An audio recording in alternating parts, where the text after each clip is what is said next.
you might be thinking about outpatient counseling for your loved one. And outpatient counseling is wonderful. You need to make sure that you have someone that understands substance abuse problems and mental health problems, because it's really highly unlikely that someone has a substance abuse problem but also isn't having something else like depression, anxiety, ADHD. I mean, seriously, like hardly ever, never happens. People tell me they're only just an alcoholic. I'm like, let me ask some more questions. I probably haven't found it yet. It could happen, but not very often.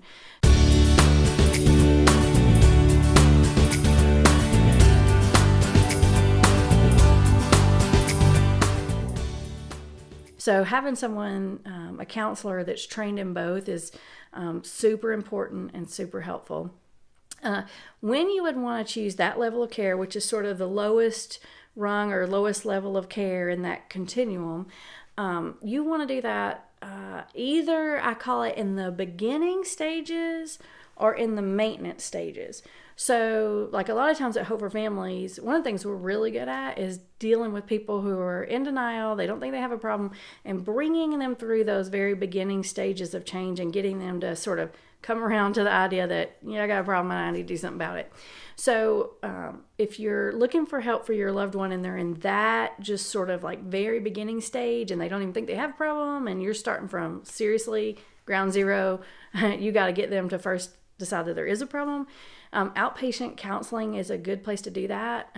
Finding someone that's trained in a technique called motivational interviewing can be very helpful, because the whole technique is designed around getting someone more motivated to go to treatment.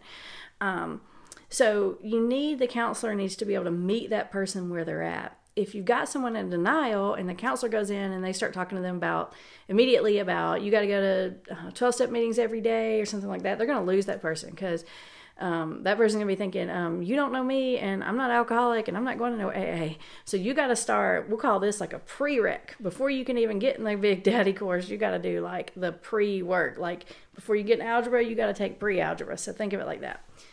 The other time when outpatient counseling is the right level of care is for someone coming out of a higher level of care.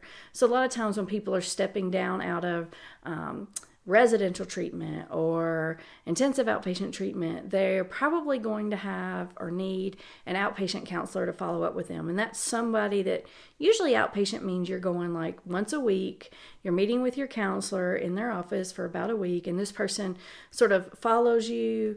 They know what's going on. They can sort of track things with you and help you get through those tough transition periods. So outpatient counseling is really good for the very beginning and then the maintenance. So once you've sort of stabilized and come out of treatment, keeping you on a good steady maintenance level as you transition back to work and back to school and doing some of those other things, just navigating those everyday life things.